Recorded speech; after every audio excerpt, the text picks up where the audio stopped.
Hi, well in this film I'm going to make a leather stitching pony, also known as a Leatherworkers Clam.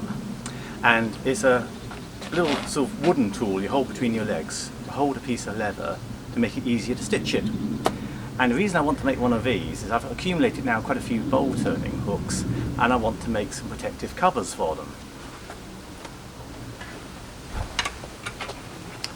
So here's my little supply of bowl turning hooks, quite a few different designs now and different shapes. So I want to make little leather pockets to go over these, and I've been looking out for a few old leather working tools. So I've got a few little bits and pieces now of leather and a few little tools, so I'll make this clam which will hold the piece of leather while I stitch. They're quite expensive to buy. In the UK they're about £90 or so, so I thought, well, I can make one for £2 or £3 out of scrap. So here goes. Well, I've prepared a rough pencil mock-up of what I intend to make. I always find this is quite a good idea, just to sketch out roughly the sort of key elements. And with a stitching pony, it's really the height from, you actually sit on it, so it's the height from the chair on which you're sitting to the sort of top working area, and that's about 16 inches. It's making sure the bolt that you use to adjust the pony is sort of not exactly where your knees rub. And it's to make sure that you've got enough clearance for your hands at the top of the stitching pony. So I've done a 45-degree bevel, and they're really the main features, but you'll see it as I work along. Here's the wood I'm going to be using. It's some offcuts from flooring. So one of my neighbours was laying a new floor and there were these oak offcuts. They're tongued and grooved, but I can cut the tongues and grooves off quite easily. And it's quite nice material actually. It's good quality, nice hard wood. So really ideal for this sort of thing, and of course it's free, which is even better still. So the first part I'm doing is marking off the uprights, the two uprights, and for these I'm going to cut two 16-inch lengths.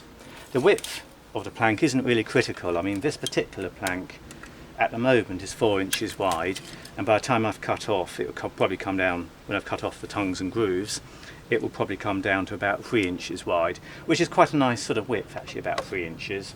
So I'll cut these two 16-inch lengths, and I'll also cut off the tongued and grooved elements as well.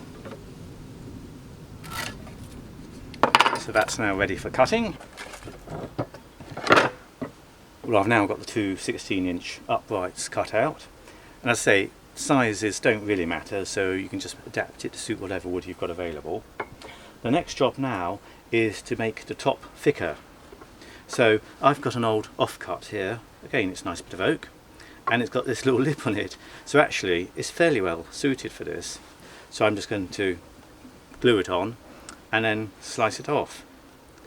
You could use just more of this sort of planking, so just glue another little fillet of wood there to thicken it up. That's all you're needing to do at this stage, is just thicken up the pieces of wood at the top. So it doesn't really matter. This piece I'd suggest you make it about 2 inches, 2.5 inches, this thickening piece to glue on. So that's the next step. Well, I'm just planing up these sides so they're nice and smooth. And I'm just using a little tri-square set square from a geometry set here to get a 45-degree angle, so I'm just marking in the wood I'm going to need to cut off. So it will be these two far bits here which I'll need to cut off. I'm now just gluing these blocks on. Just going to spread the glue.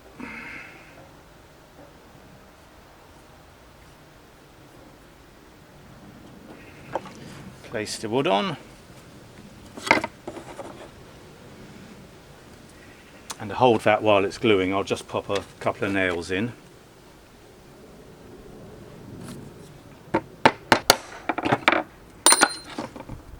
Right, that's the first one done. Right, I now have two upright pieces with the blocks on the inside, and my next job will be to actually cut the 45-degree angles. So I'm going to cut the tops off down there.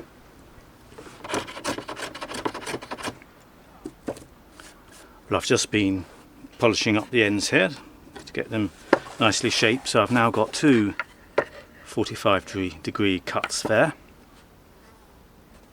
So that's the ends for the top of the clam, stitching pony.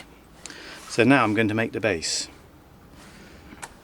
I've now cut out the base block, so it's just an ordinary block of wood, and I'm going to screw and glue it on one side and then have it hinging on the other side.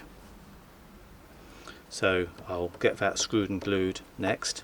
The other thing I need to do, it's going to swivel on a bolt going through it, so I'm going to drill a hole through the middle of this base block for the swivelling bolt that it will go on. So there'll be a hole straight through the middle there. So I'm just going to drill the screw holes now for this block.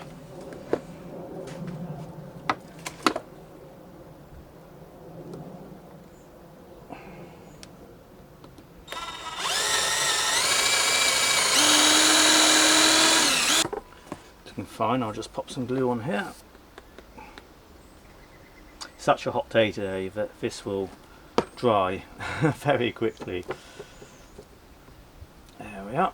So that's the glue. On goes the block. An 1 1/4 inch screw I'm using there, not critical.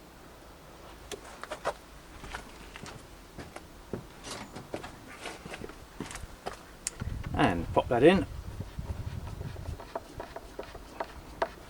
That will clamp it nicely so that it dries with the glue. So that's one. I'm just going to check all my alignments once again. So I want this try to get it as aligned as possible. It won't be perfect, but that doesn't matter, a little bit of variation. Right, something like that. And now I'll screw the next screw in.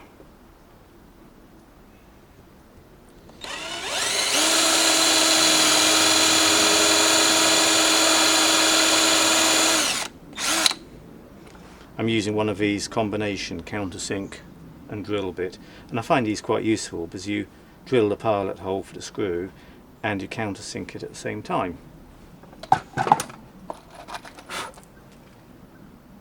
Okay, pop that in. What I'm now going to be making is a little extension to the base unit, so there's a little plank of wood here, and this piece will have a hinge, so this arm can hinge in or out. And I'll just zoom in a bit so you can see that a bit closer. So there'll be a hinge attached to that additional bit of base, and then this arm will be able to go in and out to narrow and widen the jaws of the clam. So next job is to fit this upright bit of clam to this new additional base.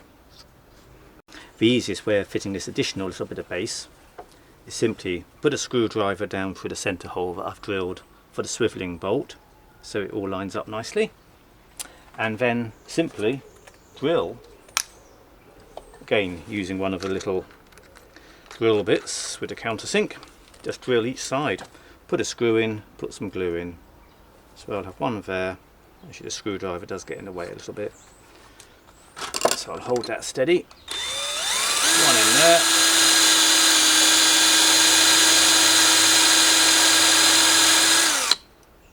That looks fine, a little bit more deeper I think. Hinging is very straightforward, it's just a matter of place to hinge in position. And then just draw around the circles where the hinge needs to go. Drill it and screw it, and that bit's done. So just popping this final screw in here. Not quite a tight fit, but that's what I wanted, so that's fine. I'm now just going to screw the holes, or make the screw holes for the upright.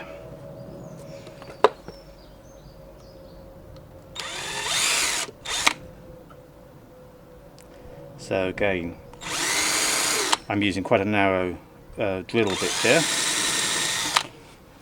so that the screws will be lovely and tight in their holes. So I've now fixed a hinge, so the top part is all done. You'll notice that with the block here at the bottom, I made it very slightly wider than the jaws, so there's a little gap between the jaws, and there are two reasons for that. One is I'm going to leather line the jaws, so I need to allow a bit of space for the leather to come in. Also, it's not a bad thing if to have a bit of a gap, because bits of leather going in there to sit snugly and vertically against those walls, it almost needs a bit of a gap. So as I say, I've got a bit of a gap there. One could probably have a tiny bit more of a gap if you wanted.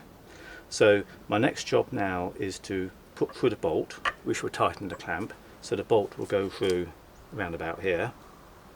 You want to compromise with the bolt because you want it to clear your legs, so it's got to be about 8 or 9 inches up, but you want it as low down as you can so you can put larger items in the clamp, so without fouling the bolt. So a bit of a compromise, but I'll put the bolt about there. You can always do 2 holes, and then you can have a higher hole and a lower hole if you want to as well, have the bolt in different positions. And then if you are doing a particularly long piece of leather, you can bolt it lower down, and well, you'll just have to knock it with your legs now and again.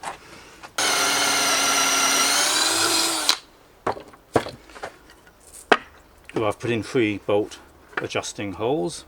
Haven't quite come through, so I need to make that drill bit a little longer. Gets quite hot with the oak. Well, I'm just cleaning up the baseboard piece at the moment, making it rounded so it doesn't bite in.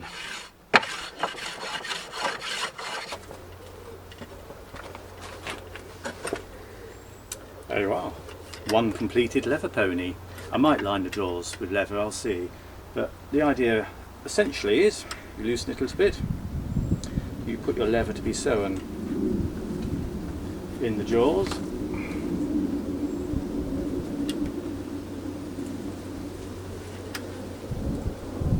tighten it up, and then it's exactly the right height for stitching. It all holds it nice and firmly in place. It does swivel, so if I want to turn it around a bit, I can do. And that's taken me just over 2 hours to make, using all my scrap materials, so it's not a costly thing. And I now have a nice leather pony, or a clam, a saddler's clam, or whatever you like to call it. So I'll be making a few tool covers, and I'll probably put a video up about that sometime. So here's a closer view of the finished pony, just so you can see exactly what it's all about. So we've got the head here with the wooden blocks. Important thing here is beveled off at 45 degrees. We then have these outside height boards. They're 16 inches.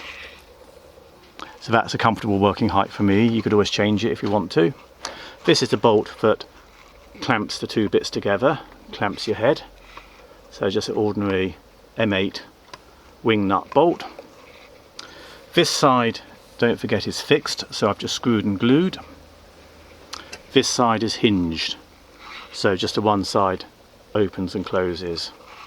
The whole thing swivels round on this M8, all the screws are M8, on the baseboard, and the baseboard is about 18 inches, or whatever you find comfortable for width. So you just sit across that, your thighs rest on it and clamp it down. And it's as simple as that. So I'll be putting this to good use to make some tool covers, and I hope you've enjoyed watching the video. And if you've got any questions or any issues you want to ask me about with this one, please just add it in the comments below and I'll get back to you. Anyway, good luck, hope it's been useful, and as I say, thanks for watching.